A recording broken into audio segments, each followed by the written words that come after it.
questions on the homework? For question 5B, you don't want a proof, right? Well, yeah, I mean, it is a proof, but the reasoning for each pair is the same. Right? So, like, the first two sets, this one and this one, this intersection differs from this one by complementation at A. So, every element of this is an A, and every element of this is not an A. So, they don't overlap. Right? Now, if you do, say, this one and this one, they differ by complementation at B. Right? So, you know, the wording is exactly the same for each pair, except the difference in the intersection of three sets is complementation at A, or complementation at B, or complementation at C. Right? So the proof is the same, you're just replacing capital A, you know, or cap with B or C. Right? And this expression, you know, whatever expressions you're using.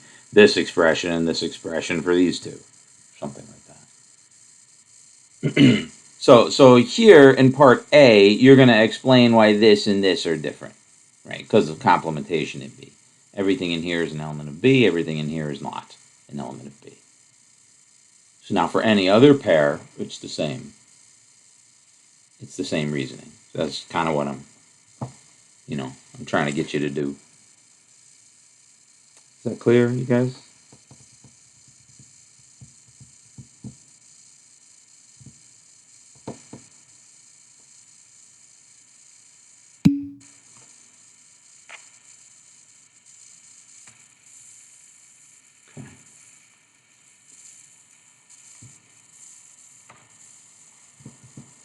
Right, I mean, you don't want to repeat yourself. If the reasoning for one thing is more or less identical to the reason for something else, you don't want to repeat yourself. You would just say, wow, this is the same as that. Same reasoning.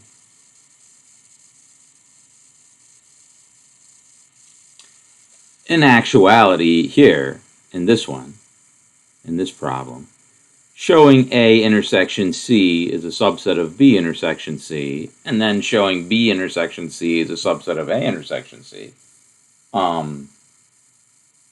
The proofs are identical. You're just switching around the roles of A and B.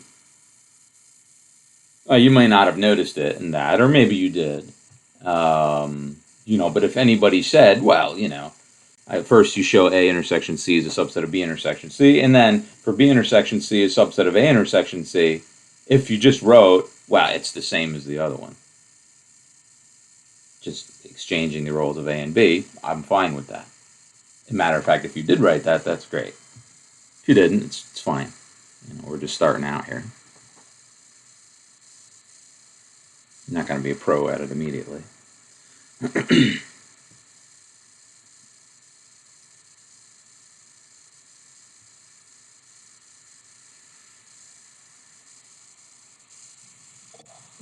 So could you have said for each pair of sets they're disjoint because there is at least one complement At least one in each set? Yeah, at least one of A, B, and C, where the two sets differ by complementation. Okay.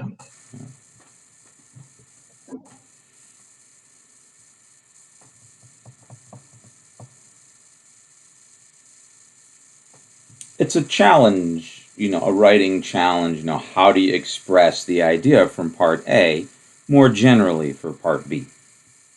It's the same idea, but you want to express it more generally. So it's a writing challenge. How can you say it more abstractly?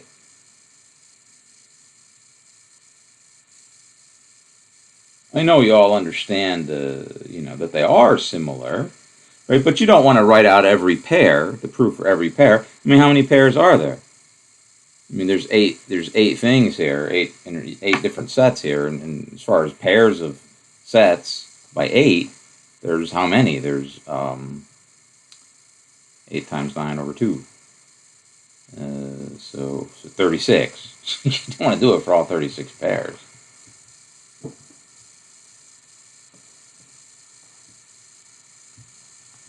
Okay, for number 6,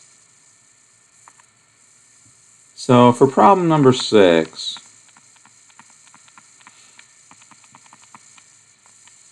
all right, so at some point in your proof,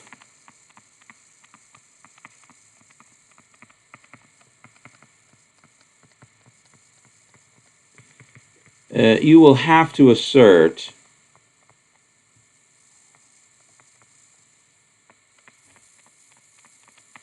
that R a subset of A and A a subset of B implies R is a subset of B. Okay, so in other words, the set containment property is what's known as transitive. We'll talk more about transitive things later on. Right, like if if A is less than B and B is less than C, then A is less than C. It's the same sort of idea, right? Although it's a little bit more involved in that. Of course, this is entirely obvious. It's entirely obvious that that's true. R is a subset of A and A is a subset of B implies R is a subset of B. But I would like to see you. I mean, if you just said it at this point and you already handed it in, okay, fine. It's okay.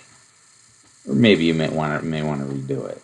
But I would like to see you actually prove that, right? So this is, of course, completely obvious. But just this once.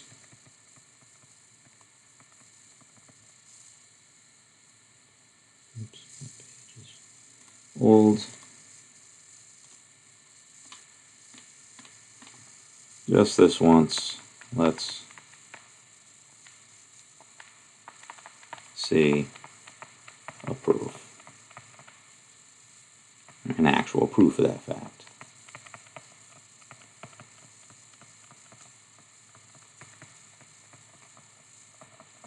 Okay, now it as I said before, okay, you definitely do not want to belabor the obvious. Okay, and this for sure is belaboring the obvious. Okay, you don't want to. When in doubt, leave it out. So I mean, if you did because you thought it's completely obvious, in a way that's great. Because you didn't belabor the obvious. But let's actually do it. Because sometimes you might say, "Oh, this is obvious," but it's actually not. Right? So you kind of have to dig into it a little bit to see what the actual proof is. Obvious or not obvious, because you may find out that it isn't obvious. I mean, it's not an exact science. Sometimes it's not clear what's obvious and what isn't. But in order to do that,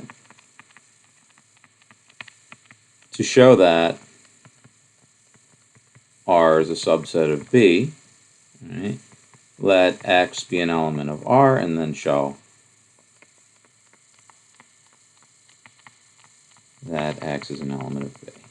It's no big deal, right? If X is an element of R, then because R is a subset of A, X is an element of A, by definition. And because X is an element of A, and A is a subset of B, by definition, X is a subset of B. It's not a big deal, but, sometimes it's worth going over such things. All right? What else? Anything?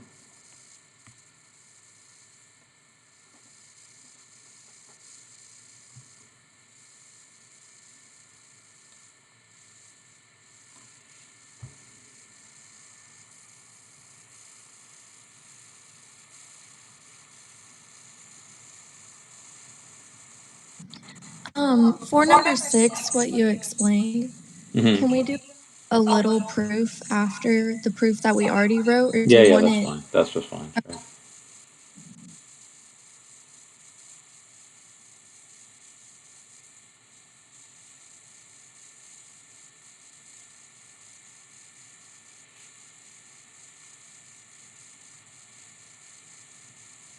What else? Okay.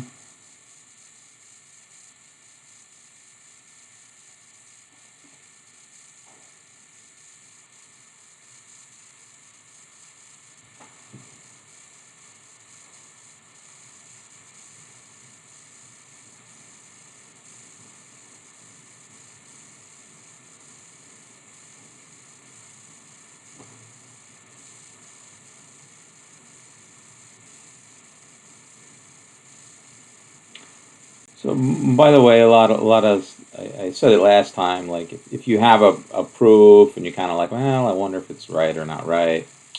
I wonder if it's good, if it's not, or blah blah blah, or whatever. You can ask me. You can email it to me, and I'll look at it for you. All right. And few people did that already. By the way, those people that did send me stuff, there was some really nice things there. I really liked what I saw. Yeah, that was fun. Yeah, I like what people are writing, and if I criticize your writing, it's not because it's not good. It's just, we all need improvement sometimes, right? But what I saw so far was really quite nice.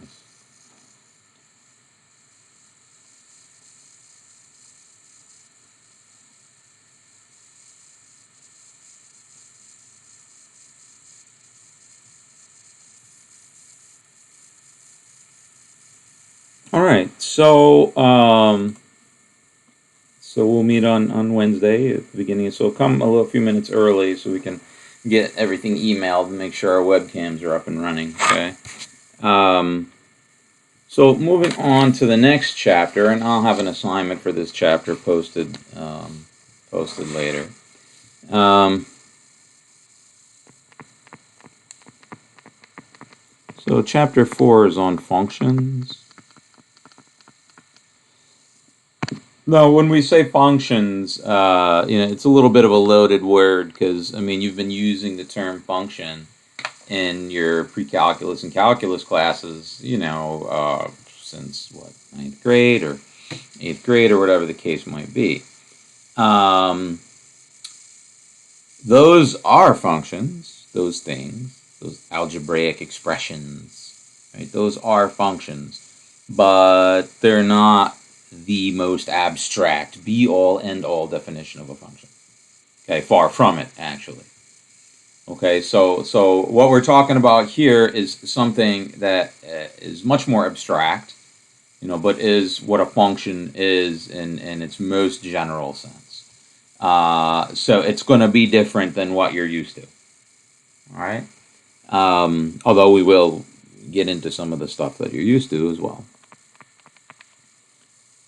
So given a set, and also please, the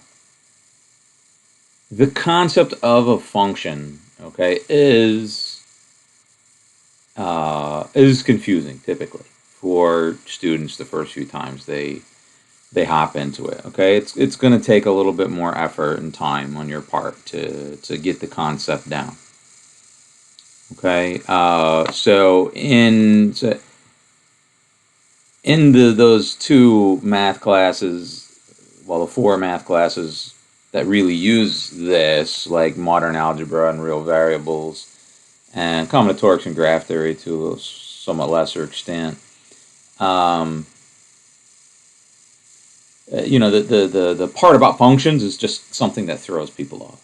Okay, so it just, not that it's that hard, it just needs time. You got to get used to the idea. Okay. So definition. Now here again, definitions are very important. You got to know the definitions. If you don't do the definitions, you can't do anything with it. All discussions and all proofs and all statements about the objects that we're talking about start with definitions. So you have to know the definition. So given a set D called a domain,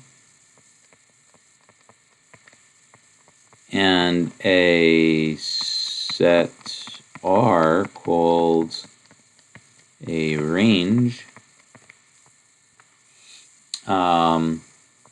a function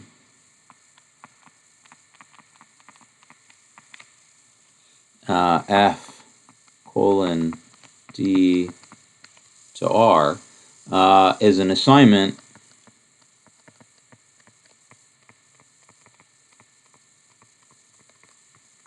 of an element of R to each element of D, right? And the associated element, So if X is an element of domain, the element of R assigned to X is written as f of X.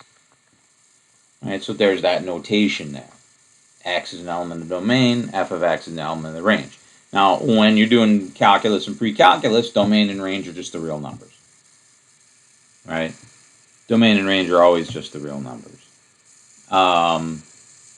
So you graph these functions on an xy plane, right? On the Cartesian product reals cross reals, right? Where X is the domain, and for every domain element X on the x-axis, you plot the corresponding element on the y-axis, above or below the X, and then you get that graph, right? But this is much more general than that. Okay, but we're using the same kind of notation. X goes to f of X. So, for example, and here's just a really just very loose example, and a lot of the discussion about functions just sort of deals with these kind of bubble diagrams here. So 1, 2, 3, 4, 5, and then the range we'll say is A, B, C. And then 1 goes to A, maybe 2 goes to A, and 4 goes to A, 3 goes to C, and 5 goes to C, something like that. All right, so in this case, so this picture means f of 1 is equal to A, f of 2 is equal to A, f of 4 is equal to A, f of 3 is equal to C, and f of 5 is equal to C. Okay, that's what that bubble diagram means. So you have your domain, you have your range, and these arrows represent the f.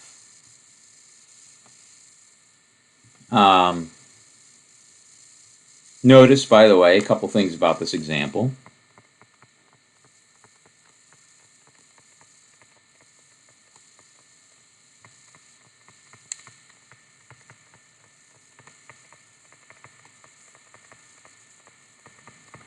Okay, f of 1 is equal to f of 2, but right, 1 is not equal to 2. Right, so different elements of the domain can go to the same thing in the range. Right, and also there is no x in the domain such that f of x is equal to b. So even though b is in the range, there's nothing in the domain that goes to that range element. Okay, and that's fine. Another example. All right, given a predicate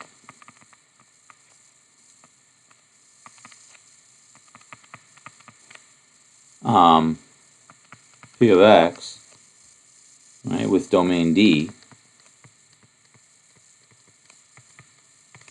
right, the predicate is actually what kind of function?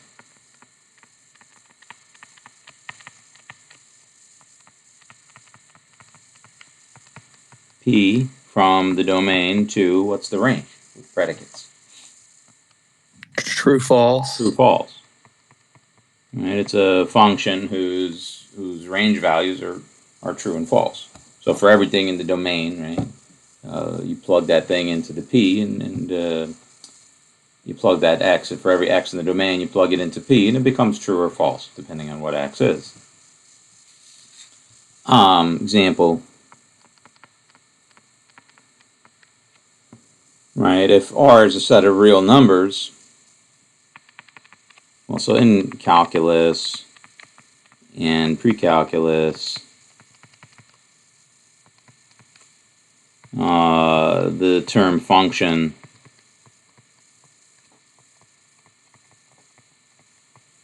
is used for algebraically. So for algebraic expressions with domain a subset of the real numbers and range a subset of the real numbers. So, like, for example, f of x equal to x to the third plus x squared minus 1. Right? So f of 0 is equal to minus 1. F of 1 is equal to 1. F of 2 is 11, etc., etc., etc. Right? So you've got those algebraically defined functions, and they just, they work like that. But they're functions in the sense of what we're talking about here. But as are these predicates. These logic predicates, they are functions as well, whose domain is whatever and whose range is true, comma, false. Right? But those are not not usually algebraically defined functions.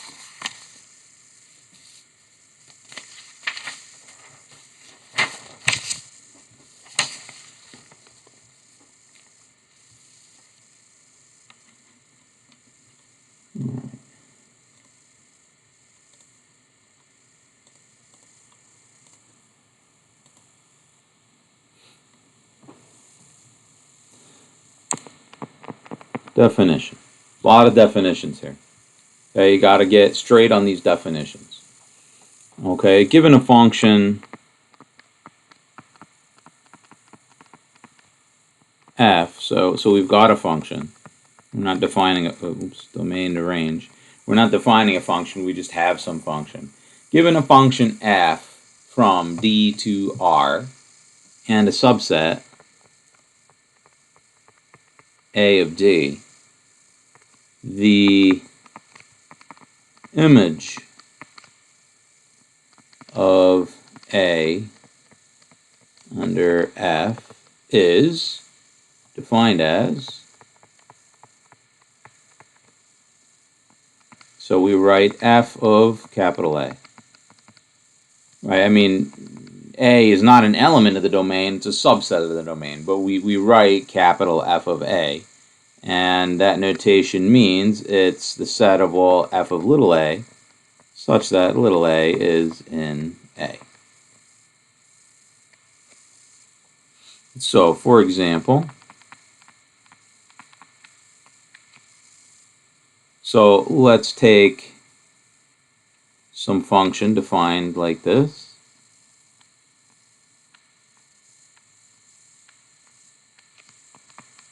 One, two, three, four, five, 6, and range here, A, B, C, D, E. And we'll just do D.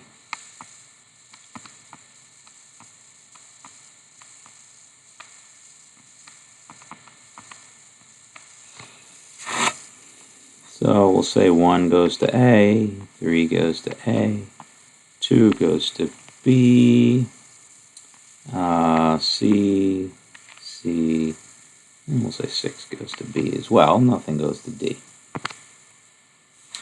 Okay. Oh, sorry, before that example.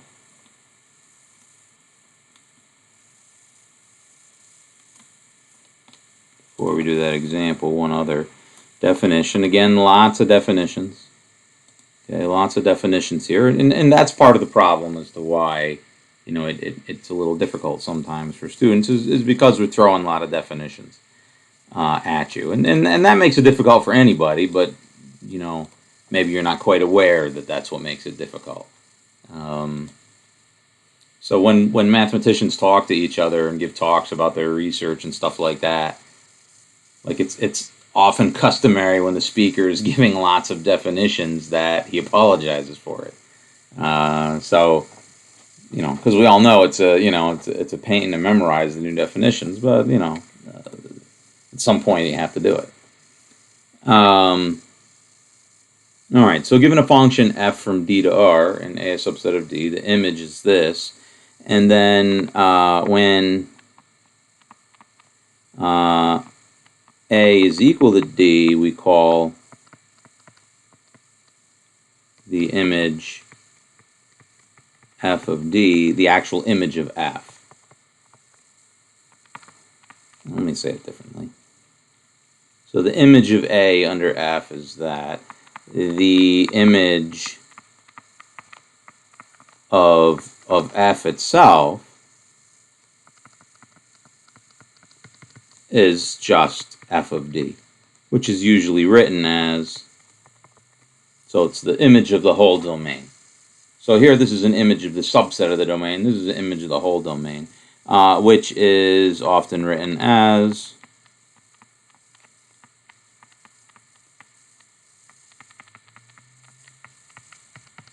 image F, like that. So, for example, here's a function defined using this kind of bubble diagram thing.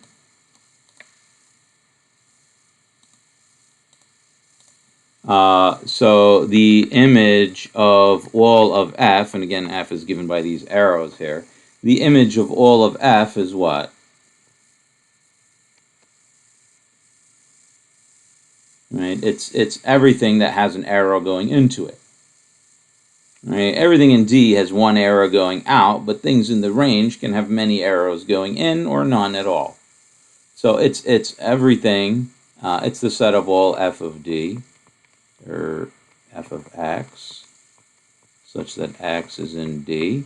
And in this case, it's equal to just little a, little b, little c. Little d doesn't. Little d doesn't get included.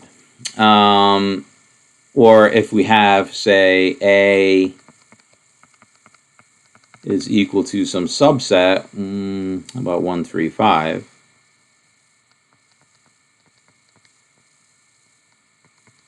That's equal to, then F of A is equal to what? Well, 1 goes to little a. Right? It's the set of all, F of A is the set of all F of little a, such that little a is in capital A. Right? Which in this case, 1 goes to little a, 3 goes to little a, so that's already there. And then 5 goes to little c, so it's just AC.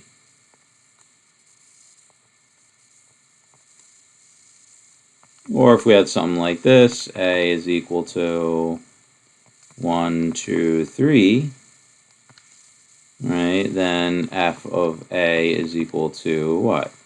Well, 1 goes to little a, 2 goes to little b, and 3 goes to little a. So that's already there, so you just get these two elements. Okay?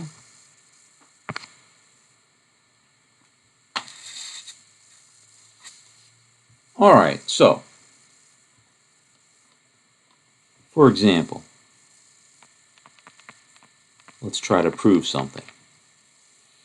Okay, so let F be a function from the domain to the range, and say that A is a subset of B are subsets of the domain. So A and B are subsets of the domain, but A is a subset of B. Okay, let's prove that.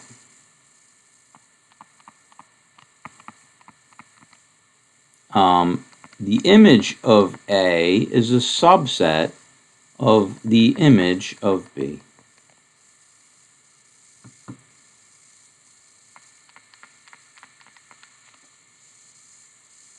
Okay, how do we show that F of A is a subset of F of B? Well, how do we show subsets in general?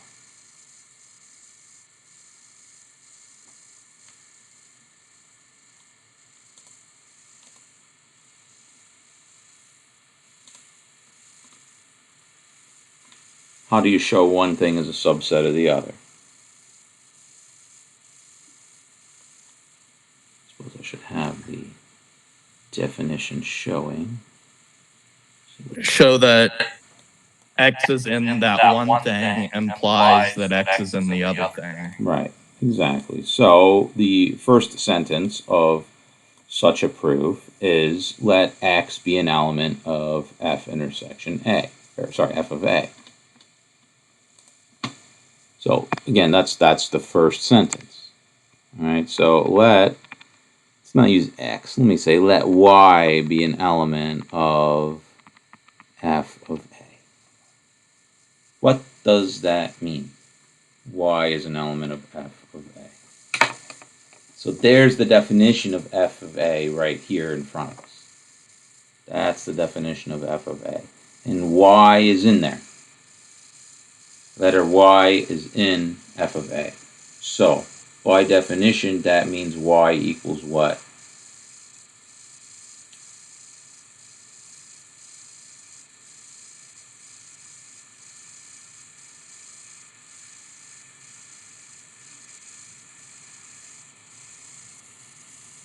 Y equals R, or the range. Y is an element of the range, yes. Y is an element of the range. All right, so you know, we have this thing y. You know, y is an element of f of a, right? Which is equal to. Well, let's just write it down there. Why don't F of little a. Right, exactly right. Let me write it that. Let y be an element of this, which is equal to the set of all f of little a, such that a little a is in capital A. So by definition, now normally you wouldn't write this, but let's leave it in there for now. By the way, you can do this. You can stack different symbols. Just make sure they're the right ones. Let y be an element of f of a, which is equal to, by definition, the set of all f of little a, such that little a is in capital A. So, by definition, y is equal to f of a. What's a? General or specific?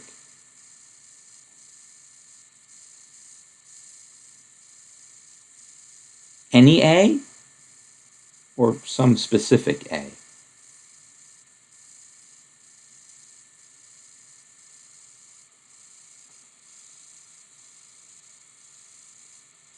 Y is equal to f of a for any.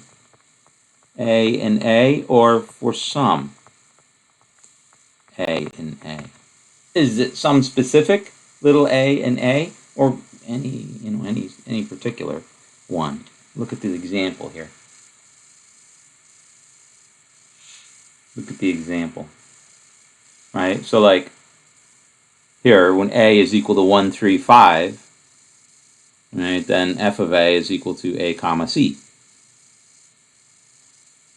Right? So is everything in a? So is everything in a go to c, or just some things in a go to c? Right, here's the 1, here's the 3, here's the 5. Do all of 1, 3, and 5 go to c, or just some of 1, 3, and 5 go to c? Just some. Right? It's dependent upon y. That a that happens to be, that a, for which f of a is equal to y is some specific a. So it's for some. Oops. For some little a and a.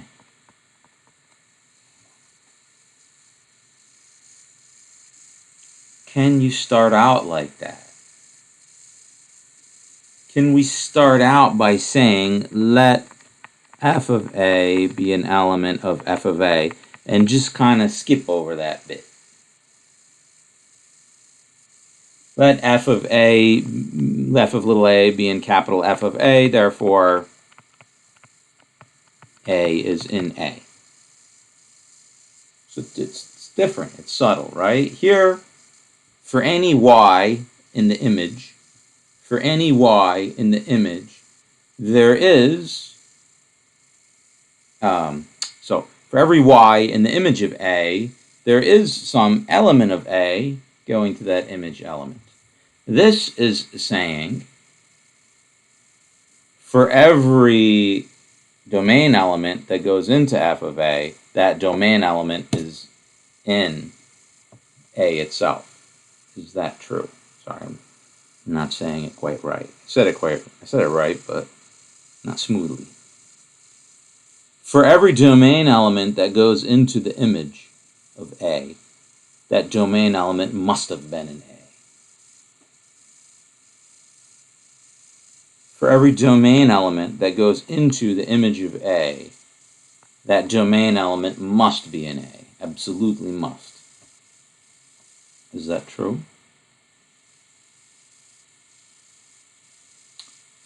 How many things, well, yeah.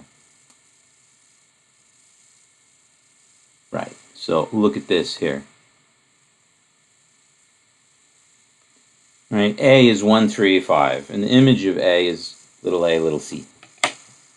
So capital A is 1, 3, 5, and the image of A is little a, little c. Does that mean that everything that goes to C is in A? Everything that goes to C is in A?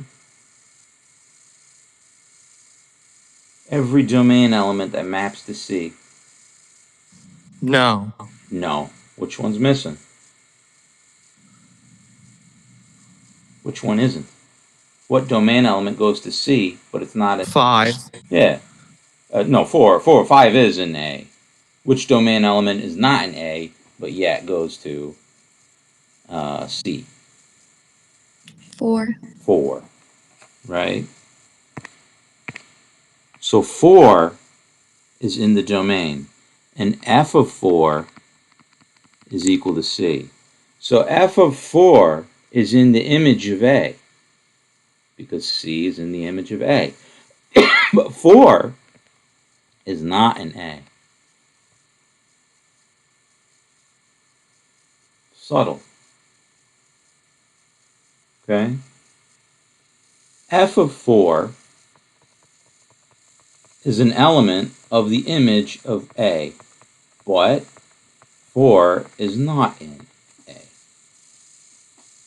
Okay, so when you're working with the image, you can't start out with the F. You have to start out with an element of the image. If you want to pick an element of the image, you got to pick an element of the image. You can't automatically say it's F of 4. because you're going to want that thing that you took into the image to be in that subset. You're going to want that thing that you took into the image of A to be in A, but it doesn't have to be. All right, so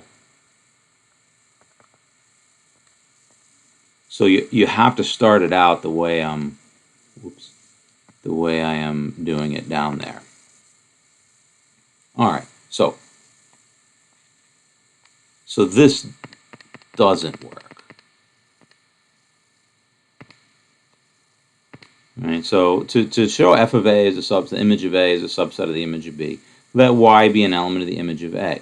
By definition, y is equal to f of A for some element of A. You can't say let f of A be in the image of A, therefore A is in A. That's we just showed is false. Okay, it's not always true.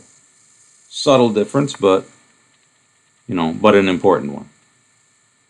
An extreme example of that would be something like this. Right?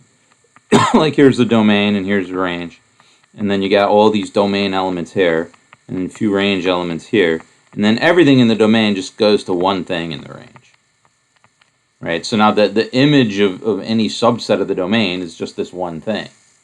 But there's plenty of other things that go to that range element as well.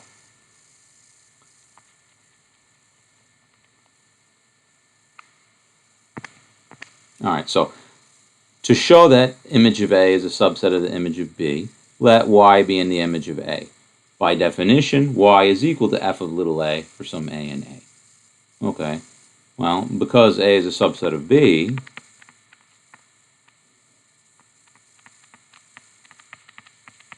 what?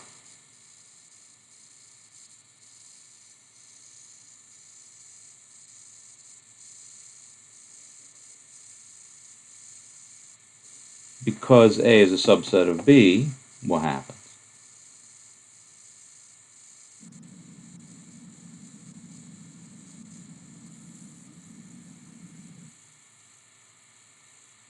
Little a is in capital A, and because capital A is a subset of capital B, what must be? Little a is an Yeah. element of B. Right. Get that. Little a is an element of B. So now what? Because little a is in B, right, y, which is equal to f of little a, is an element of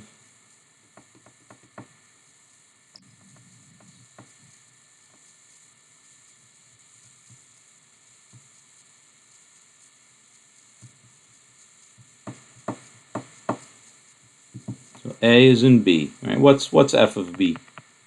What's the definition of f of B? What's the definition of the image of B?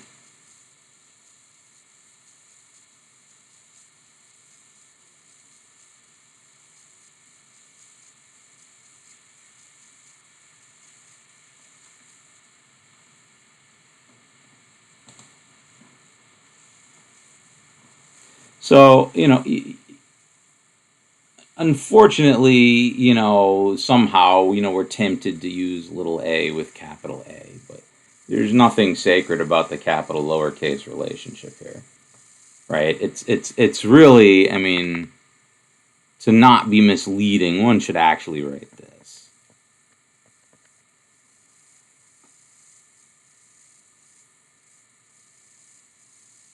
Sometimes it's kind of nice to say little a is an element of capital A, and it kind of keeps track of which element goes where. But here it's maybe a little misleading.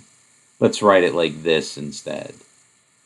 It doesn't matter. I mean, I didn't change anything. I just changed the symbol little a to the symbol little x, which is fine.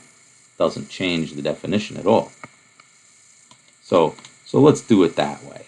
So we'll say that y is an element of the image of A, which is equal to the set of all f of x, such that little x is in A. So by a definition, y is equal to f of x for some x in A. And again, you don't have to use the x, because we're using x here, you don't have to use x here. You can use a different letter, w. Y is equal to f of w for some w in A. Now, because A is a subset of B, we get that x is in B. So now y, which is equal to f of x, is an element of what? Well, what's f of B? It's the set of all f of x. X. Is such that X is in B. Right. So y, which is equal to f of x, is actually an element of, well,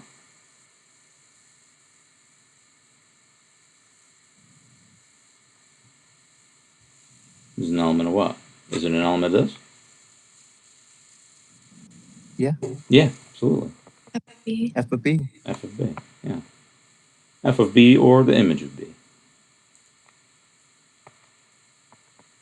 And the proof.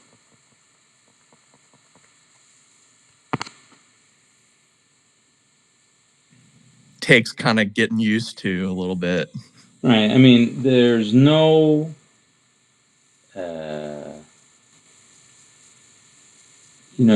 everything is very literal. You have to say things by definition, and you have to plot them out step by step.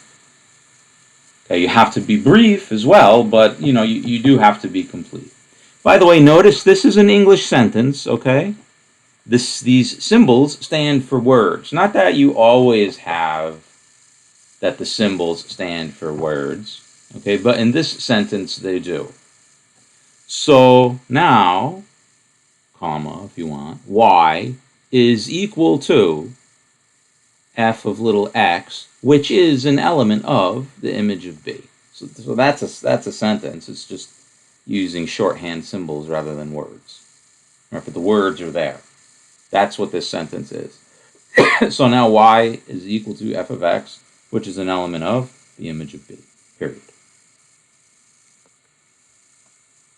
So that's what we wanted, right? Y is an element of, take y an element of the image of A. So by definition, y is equal to f of x for some little x in A. And because A is a subset of B, we get that X is in B. So now Y is equal to, well, Y, which is equal to f of X, is an element of f of B. Stacking the symbols maybe, might be confusing. You don't have to do it. It's more compact and nice if you do, but, if you don't want to make a mistake and don't want to do it that way, it's fine. So now, okay, f of X is an element of B, so Y, which is equal to f of X, is an element of the image of B. If you want it that way. All right, so because, means even.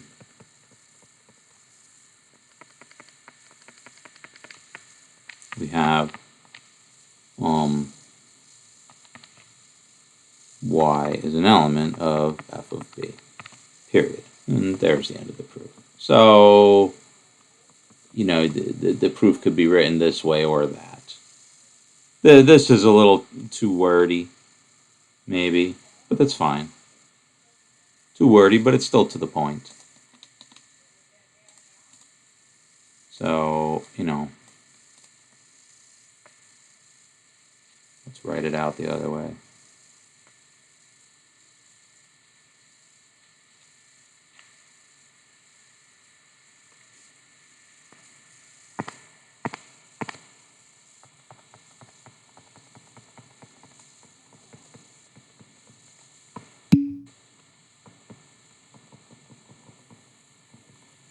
Oops. Oh, okay. Time to go. All right. So we'll see you on Monday. Email me with any questions or concerns if you need to talk. Okay. All right. Have a good day. No. I mean, there's Elena. It's there's too wordy, and then there's really too wordy. It's when you start sort of repeating yourself that it becomes, it becomes misleading, or when there's all these words that don't matter. They're not words that are getting you forward in the proof. You're not making progress. So, yeah. As long as it's clear, if what you're saying is clear, but maybe a little wordy, that's fine.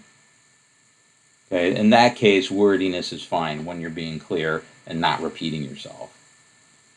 All right? Okay, great.